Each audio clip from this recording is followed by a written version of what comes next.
Hi, my name is Roy Griffin. My call sign is W4RJG, and I live in South Boston, Virginia. This is going to be a reenactment of the presentation given at the NE Ham Exposition in Marlborough, Massachusetts on September 26, 2023.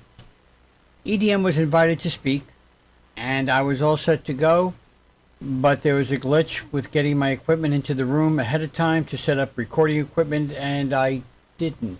So I'm going to reenact basically how the presentation went.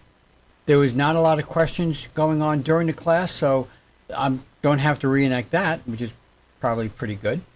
And we'll just take it from there.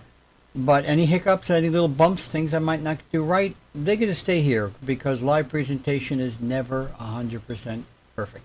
So here we go. I'm thanking all of you for being here on the video, as well as I did to everybody who's there in the room. The room was pretty full, more than I expected, which made it much more exciting to give the presentation. The presentation, of course, is unique for what EDM is about, and it was the first time we did it outside of the EDM world itself. Normally, everything I've ever done for videos or anything else that our group has done has always been within the EDM community only. And there are some groups that were there in front of me, and some of you who are listening, that may have a P2P component of your emergency communication plan. But what we have is unique, that it is a comprehensive view of how to plan for P2P's use in your support. Well, you don't have to hold your questions to the end because I can't hear you. So I gave a quick background, as you can read, about I've been around doing this for quite a while. I've been doing emergency communication support in a number of different areas, and I'm currently doing a few different things at the same time, which is fun. Introducing what EDM is. We were formerly part of ETO WinLink Thursday P2P section. Not P2P, P2P. See, I told you, it's live. Not everything's going to be perfect. And the P2P portion was not part of their regular exercises, and we felt we should be doing more. So a lot of us decided to start doing our own organization, while we're still doing ETO work, by the way. We have nothing against what they're doing. We like what they do. But we became our own unique organization on January 1st of this year, 2023. And we started with about 70 operators, and we're over 150 operators now. We're still growing. Now, we do have a unique training mission as part of our vision. And that is truly when all else fails. All leaving RF-only communications, and it's more than just RF only. Because it's independent operation from any internet, cellular, satellite, repeaters, commercial power grids. DMR, D-Star, Fusion, you don't have the internet to interconnect with repeaters. Repeaters would only work if they had backup power and only for a limited period of time, depending upon the situation. So you can't even really count on repeaters. So when we say RF, we mean P2P or RF. Now the aim is to help emergency communication teams build their own self-sustaining communications channels for where they live, how they operate with their served agencies. There are a couple of terms you'll be hearing over and over. One of them is local served agencies, and served agencies, I'll explain at this point, is it could be government agencies, your county, city emergency managers. It could also be a non-government agency, Salvation Army, Red Cross being the two most prominent and well-known across the country. Now, how do we go about achieving the goal? It's a utilization of amateur radio with VAR AC, and I'll stop here and say VAR AC can be pronounced three ways. There's VAR AC, what I'm saying. There is VARIC, kind of Eastern European with a K at the end, or VARA AC, but there's no double A, so don't do that. You can do whatever way you want, as long as we all know what we're talking about. And of course, which is only peer-to-peer, which is why we're utilizing it. And with WinLink peer-to-peer mode as well. And we'll mostly right now doing HF, but we do want to incorporate VHF as well. And we want you to incorporate VHF as well. Leveraging amateur radio's unique capability for when all else fails messaging. We do have unique capabilities, one of them being we're volunteers. You don't have to worry about a payroll. And we come in with our own equipment. Pretty much, unless you got a great EOC relationship going and equipment sitting there for you. And we want the development of a system providing the capabilities for our team members so that they can do this where they live. Now, we do have target station teams. They are all, each member is a licensed amateur radio operator across the United States, territories, and Canada. Pretty much general and above, given the limitations of technicians. They're assigned to specific frequencies, what we call channels, on the HF bands within each team, and every member is only on one team. And we utilize VAR AC HF beaconing and broadcasting techniques in disaster training events, two very unique qualifications that nobody else has in any other piece of software that is also intermixed with the entire operation of VAR AC for complete communications capability. Kind of like dialing, see if somebody's there, going out to the street corner, saying, hey, who's here, as well as direct one-to-one communication. And it's, with the teams, it's helping us with simulating the total loss of communication capability. So here is a map of our operators as it stood a while ago. There are currently 4 teams on this display. We have at least 6 now. And you get an idea that we pretty much cover the United States. There are some areas that we would like to get a few more because they are more heavily populated based on the number of EDM operators that are there. But if they can get that into their local area, we don't want them to become EDM as much as we want P2P direct messaging in emergency situations to become part of their lifeblood. Now, member requirements, we do have some. First, you have to maintain a ready-to-activate HF target station at your primary location. We also want them to participate in ongoing, our comprehensive training. It's not just, oh, we want you to do something. It's always a completeness to it for what we're trying to do within each exercise. And there are EDM established processes and procedures that get accomplished. And we want them to learn from the videos and the participation in related periodic exercises, not just to have knowledge. Because there are 3 things that you could have as far as being involved in something like MCOM. You could have knowledge, ooh, I know everything that's on the paper, or I remember everything the video said. There's understanding, no, you get an idea of how it all works, but there's actual comprehension. And there's actual accountability for what's really there, and you know how to make it really work. We want everybody at all 3 levels, especially at the 3rd level then, is what we're gaining more and more with our operators, so they can not just be knowledgeable, not just understand how it works, but they can be in there making it work. And remember, they're all doing it individually, because in an all else fails, initially, you're not working with anybody else, you're doing it by yourself. Now, with the training, we make it a core activity. This is not just something we kind of do. We continue to build up our capabilities as a team as it's done with training ahead of each event. The training is done by the execution of what was covered. What was covered is, it's focusing on a specific topic earlier this year, broadcast and beaconing in VAR AC. Sometimes it's a complete review of all that's been done before and a more thorough exercise. We may have kind of a focus in it, but you got to do kind of everything that's been done. And we're always looking for new things to do, ways to get other information done. Over a month ago, we did an HF listening exercise, so especially for the operators that kind of new to HF without having access to the neat little tools to say, ooh, where are the active bands, how to know how to do it the way experienced HF operators know how to do it. We have a really good video on that, by the way. EDM, we have teams, and we currently have 6, maybe even 7 by the time this gets published, and they are used to help us coordinate our exercises. Now, we usually will have one team, about 30 operators, and they will be the target stations. And P2P, target is who is being called, specifically that one station. And then everybody else is a field station trying to get to that one station. And we have them spread out across the HF bands, so everybody gets to play around differently, and everybody gets a chance to be involved, though, because either you're a target or you're a field, but you're a station, part of the plan.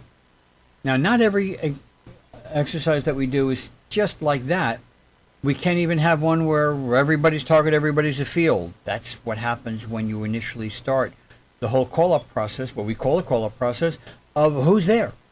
So we simulate different ways of how to learn and practice what we are showing them. In a P2P mode, an operator must know who to call and where. Now, for those who are not specifically aware of what P2P is, it's called peer-to-peer. We'll be producing a training video in a week or 2 about what that is. But for this training and presentation, it's going to be quickly explained that it's one station A calling station B, and it's not just that. We do that with digital modes anyway, but it's A calling specifically B, and all the traffic that they have to be passed is for station B only. It's a one-to-one, and it's not a communication mode that's going to be directly interfacing with anybody else. Obviously, when B station gets it, there could be some information that gets passed on, but it's not part of that digital communication of one-to-one.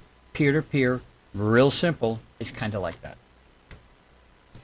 Now, part of our training is for everyone to be involved, as I said, but every member is to take this information by being involved, looking at the training videos that we have, specifically the ones that we'll put out before an exercise if that's warranted, and put it all into action. The training is to develop a member to be comfortable operating in P2P. P2P is unique. Every mode has something quirky about it where it can go bumpy on you in different ways. P2P has its own, and one of them is I'm A, I want to call B, and B's not answering. How come B isn't answering? Because the message that I have targeted for B doesn't say it's going to B. It's actually going to C, somebody else. And so the communication isn't complete. So little quirky things happen. You want to be comfortable so you know how to make it work the right way the first time and quickly come up with a solution if it's not, because things happen. Now, as we move forward, we're always looking to make a more complete mindset of how to make it work for themselves is what we want our members to do for their local environment. And every local environment has its differences from others. Now, implementation as part of the tactic is not what EDM, the group steering committee, the oversight for accomplishing everything. It's what each one of us, and that includes steering committee members, what we can do with this information, what we've learned, and to bring it home. It's working with our groups with our served agency, a direct contact, making communications with plans with them. And they're going to be needed differently depending upon your agency. If you have a government agency working with and you're going to be supplementing their first responder network, that's going to be different than if you're working with a group such as Salvation Army or Red Cross, two more prominent ones people know, and you're going to be working with them, but their needs are not as critically urgent, but they are extremely important and they need to know information. Red Cross, what happens if a shelter is now full? They need to know that right away to no longer direct traffic towards it. We have that capability to give that communication need because what they normally would be able to use is no longer available. Remember, all else is still failing. EDM now has developed a solid base of practices and procedures for each of us to bring home. It's not complete. I did say we're looking to make it more, but there's so much there already. We can bring each one of us home to start putting it in, integrating it into what we do with our served agencies at home. A RAC call-up process is an initial heartbeat of what we talk about. And that's when the disaster hits and everybody starts coming out of their homes, their shelters, whatever. And as ham radio operators, we're looking to find out how can we go out and help. There are lots of different things that can get done, but how do you find each other because the repeater's not there? The cell phone isn't there. Texting capability isn't there. The website that you all might go to check in isn't there. We have a process that allowed that to occur over a local or a very large area, including the entire nation, really. So we want everything to be more useful for your local needs. Now, planning is always going on with EDM. We've already done 2 different kinds of exercises, the one we're about to do and the one that we just did, for all the other things that we've done before, but that's what we should be doing. Making sure we're covering all the bases and getting everybody comfortable with the various parts of direct messaging in a P2P mode. And everyone can start developing plans for their community. And even for your own groups, this is part of the tactics that's worthwhile to pursue, even if you're not part of EDM. But to do that, we strongly promote 2 basic items that you must have to beginning to make this thing work. You should have a written, signed off by everyone involved, emergency operations plan. That is so important. Everybody who's going to be involved at whatever level, and you may have multiple EOPs. You may have one with your government agency, the first responder support that you might give, and you'll have a separate one for a non-government agency who doesn't really work with the government, but you work with them, so you may have something different going on with them. And it needs to be understood by both sides. What's the need? They decide that really. And then what the solution is, which is the two of you work on together. And you want to make sure there's a part in that EOP that addresses that when all else fails. Don't make it part of just the regular operation. This is a special operations. Call it black ops, if you will, because it's when everything goes dark, there's no electricity, no communications. Okay. The second basic item that we think is really needed is the ICS 205. And for those who are not familiar with the NIMS ICS method of incident command, overseeing the management of a disaster or major event, ICS 205 is laying out what all those communication availability is in case something happens. It's not how you actually going to execute it. That's the IC 217, IC 217A. 205 is the planning. This is what you're expected to be using, and you might actually use it during the problem, but what can be used, who's expected to go where, and again, we have that on our HF training video, which you should go watch, and explains it in a little more detail. Now, if you have not considered bringing P2P capability into your local plans, or you haven't really thought about it, you're kind of like, well, maybe something, we highly recommend you do so. And one of the ways you get started is risk management. Now, risk management, you'll see there I have 2 columns, but actually first there are 4 columns. 2 columns are positive risk management, 2 columns are negative risk management. Positive risk management, which doesn't get talked about much, that is seeing an opportunity and finding ways to take advantage of it by doing an analysis, see how much you want to get involved. Businesses will do that. New product, new capability for production, ways to expand their business to increase revenue, maybe just to do something that will actually just increase profits by not bringing in new revenue but making the operation better. But that's a positive risk. You have to make some changes and you have to look at it carefully. And with that, both sides, but we'll be addressing here negative risk management because we're all about problems. Potential is how likely is the risk to be manifested? Potential. Can it really occur? We've had a number of train derailments. That's something that I would be concerned about in my area. We have trains that go through, which goes right over a river, which goes down into a reservoir, which is drinking water for lots of other people elsewhere. Obviously, we're going to be tracking it as a potential. But the potential for it, given how many trains derail per year, any way you want to look at it, very small. However, the impact, if it does manifest itself, if it does occur, will be big. So, as an example, a common one that has to be thought about.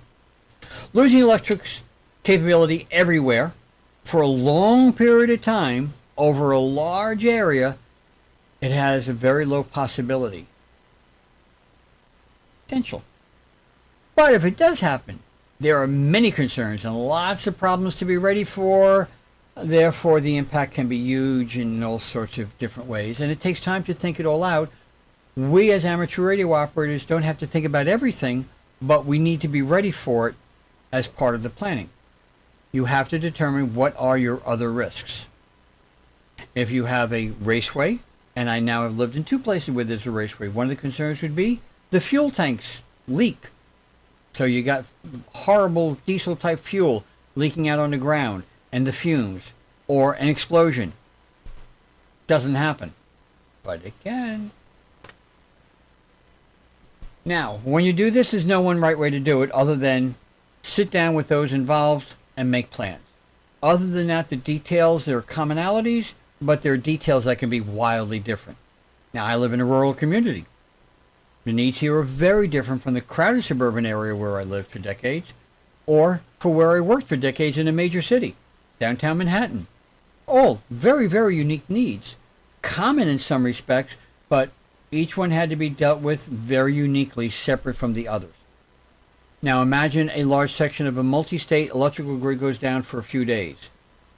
That would be a situation you want to develop. I already mentioned the train derailment for me because it's right there, 1/4 of a mile away from where I live, and the river itself is 3/4 of a mile away.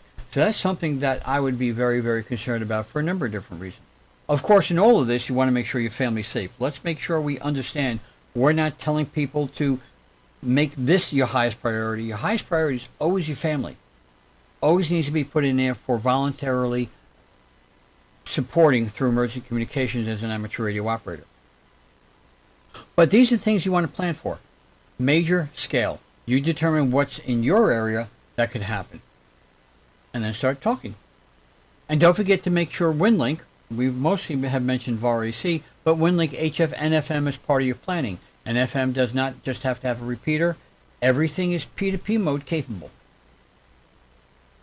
Now, to implement this, you want to use the principles and objective tactics. Objective tactics. Not the subjective, how we do the exercise, but objective as to what did you see that was of value, and we encourage our members to bring that back for them to do the following for their local needs.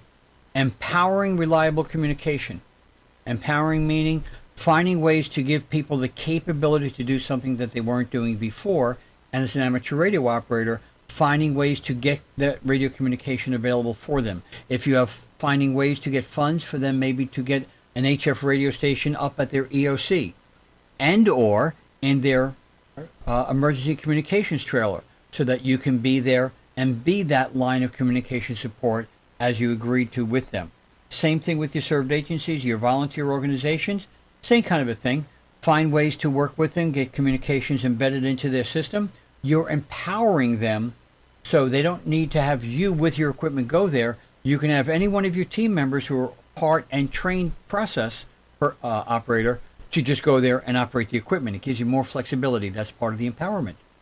You want to be building a robust independent communications network. So there are a couple of key words there. You're building, in other words, it can take some time. It's just not, ta-da!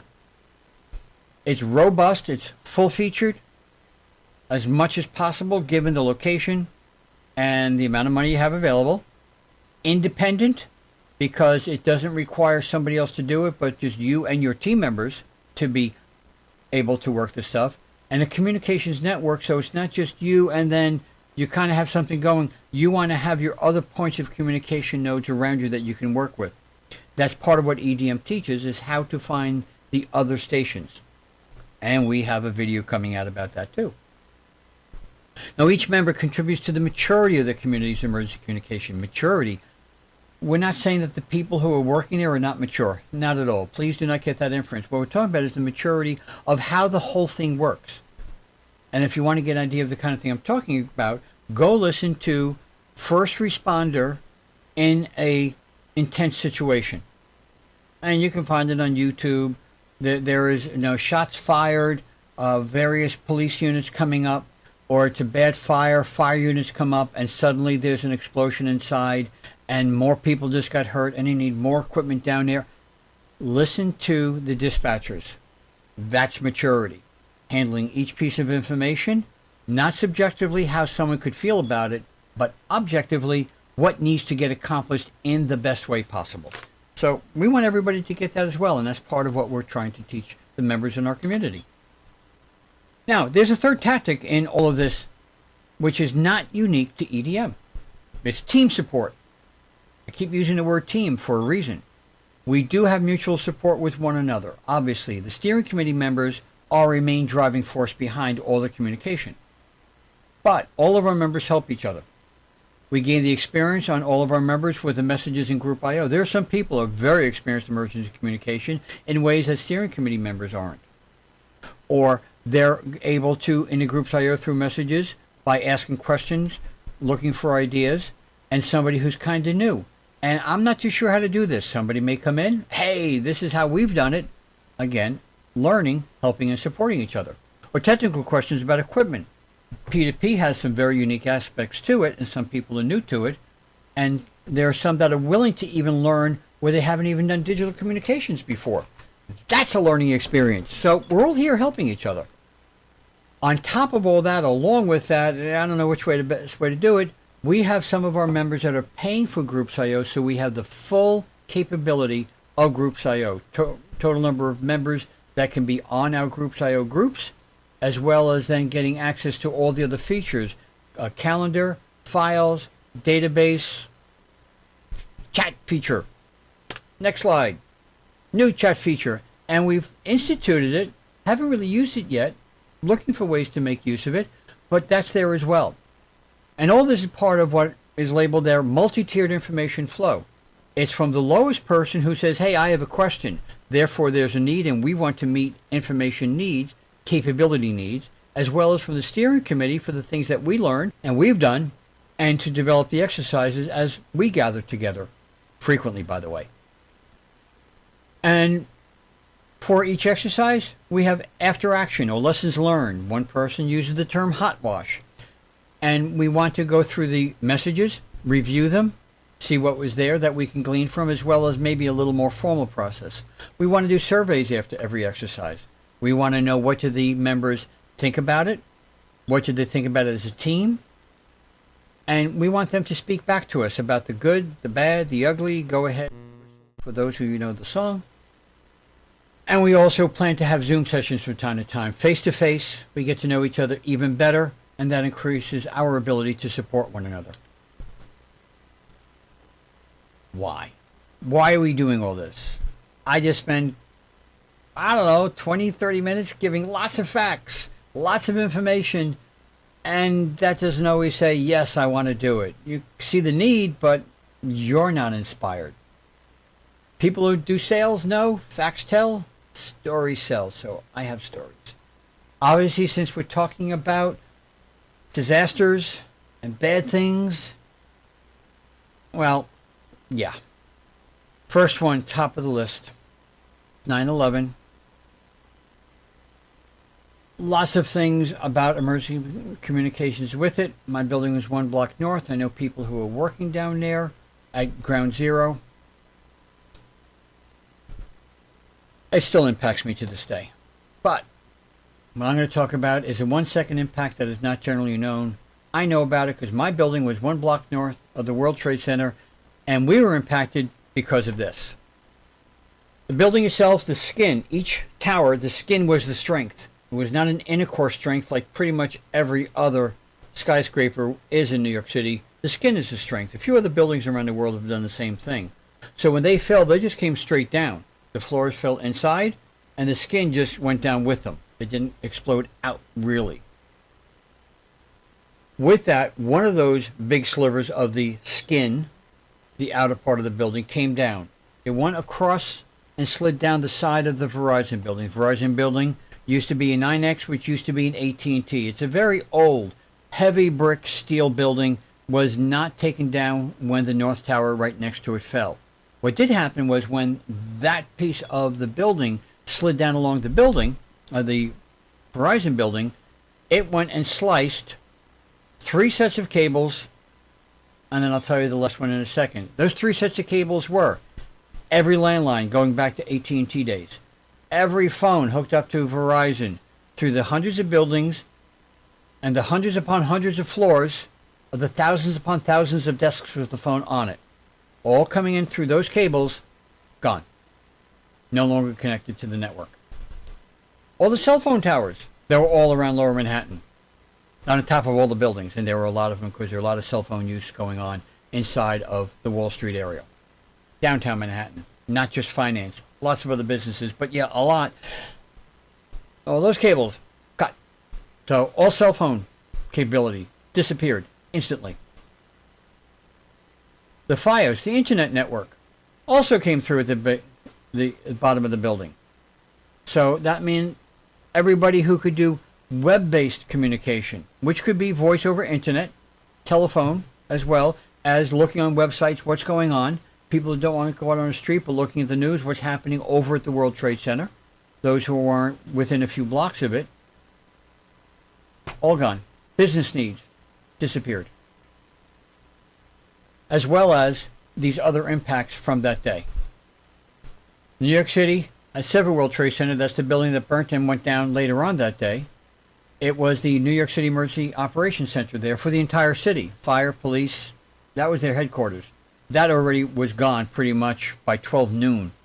I don't know exactly what floors they were on, but by that time, the diesel fuel in the basement for their emergency generators was now burning and building was now gone. So for all the communication trailers, they didn't have their centralized viewpoint.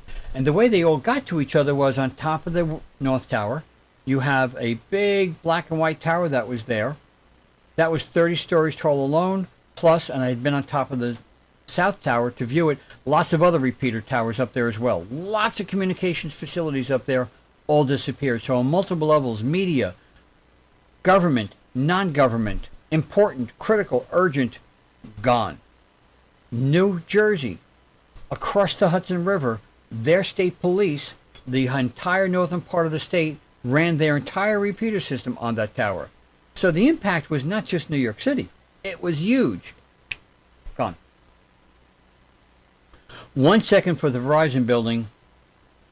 A few seconds before that for what was up on the North Tower. That's how fast things can happen. But that was a man-made event. Now, if you're wondering, well, really, you know, that's like never going to happen again. I certainly hope not. But south of me, North Carolina, made national news. A bunch of guys was shooting up a major substation for the local power company and took out a major substation. So thousands upon thousands of people without power, like that, as each one of those systems failed, one on top of the other. So things can happen, man-made, and it will have a large impact. Now, natural. Of course things can happen. Let me tell you about one. Also in the area where I grew up, I lived through this. Hurricane Sandy. Wasn't a lot of rain, unlike most hurricanes that was big. However, it had a super low pressure, and low pressure creates wind. It created a lot of flooding downtown Manhattan, salt water for all the cables and equipment like that underwater. They can handle natural rainwater, but the salt water, well, that made more things fail, faster, harder, needing repair. Staten Island, where I grew up, where we used to never have water come beyond the general beach area, this came half a mile inland. Never happened before. So there were multiple effects. And that impacted one main road that ran across about one half of the southern shore of Staten Island. So a major travel area was just gone. But even worse, going into New Jersey, coming west out of Manhattan and south of Manhattan, we had severe winds, 12 hours, sounded like a tornado. That type of thunderous noise, like a locomotive, was rushing outside your house, but it never stopped. It just kept on running. We had a 4-foot oak tree. We were living on a hill like this. Oak tree was here, and it got blown uphill, uprooted. That's how strong the wind was. So, thinking out a little bit more, that meant all the other trees didn't have branches go down with some lines being impacted. You had major branches that were ripped off the tree. It didn't just take down the line, it took down transformers up on utility poles. So the impact was huge, complicated, and even areas that could get their power going, then the town who was severely impacted would try and get their power off of them, and then the area that did have power, well, they lose it because it was too much for them. That was my town. 10 days we were without power, 10 days. I don't care what repeater, what cell phone tower, what backup power mode that they had, it wasn't going to last more than a few hours. That meant all the first responder repeaters were now without power, and if they had diesel fuel, that could last a period of time. But now let's go into the other long-term impact to understand why you want systems like this. Without the power, the fuel stations couldn't get the fuel out from the tanks underground. They need electricity to run the compressors to get it out. That wasn't happening. It was such a large area, it covered from the New Jersey shore to Midway Point. Okay, well, the other gas stations then that weren't impacted, they could give you fuel. Yes, that meant everybody's now going there. Every home that was doing a home generator needed their gas every single day. So every day, all the gas stations had people lined up with their 1 5-gallon tank because they were rationing the amount of fuel. Or if you could go much further into New Jersey or into Pennsylvania, you might get your 2 tanks filled or 3 tanks, but you had to drive all that distance out. Now you're also spending more gasoline, and so you had to get your car filled. So just think of all the impact now for first responders. Their local use where they would get their diesel to keep their repeater going wasn't quickly available. So they were all trying to develop other means of getting fuel to help them. And that didn't always happen right away. In my county I lived in, they were all interconnected. So even if one person was working, it didn't do them any good because they needed the central hub at the county level to do all the communication needs. So unless that one was working, and it didn't for a while, complications, unbelievable. And without electricity, that means food, supplies, medical needs. None of that was available except at hospitals. And then they had to, of course, more than anybody, get the fuel for their generators, more than the police or for the fire. Really tough. If with our capability we can become a multi-level communication network, local for neighbors, what news is being heard, where they might be able to get gas at a closer place, as well as supporting the first responder community with their needs, because more things could be happening depending upon what's happening in that neighborhood. And of course, the latest one that we heard is Maui, where it was a raging fire. It was natural, but there were other things that weren't natural. We'll put that aside. That's politics.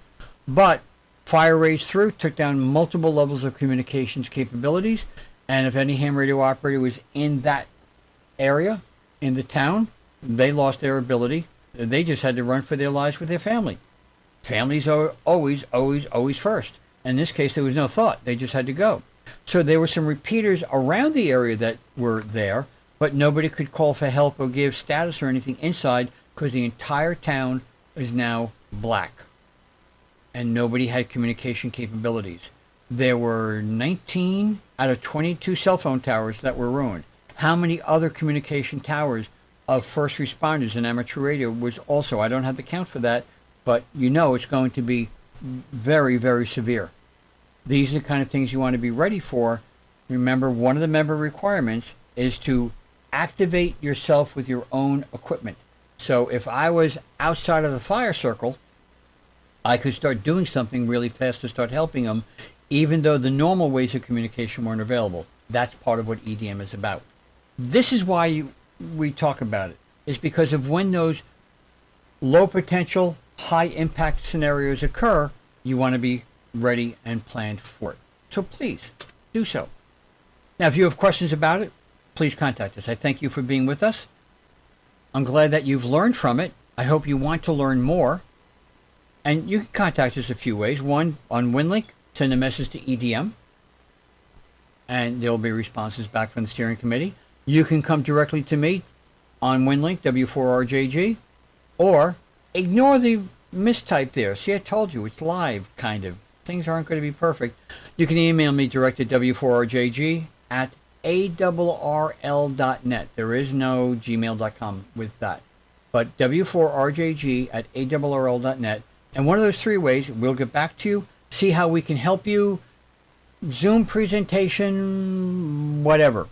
You can also go to YouTube and look for MCOM Direct Messaging. See there at the bottom, that little blue box? Or go back to the beginning of the video and it's larger where you can see it. MCOM Direct Messaging, and we have our training videos there, and I've mentioned a few. And as I said, we're also going to be putting out a few more. Now, there's not going to be any Q&A directly here because we're really not live, but please contact us with your questions and we'll do the answer part for you. Thanks a lot for being here, 73, and have yourself a great day.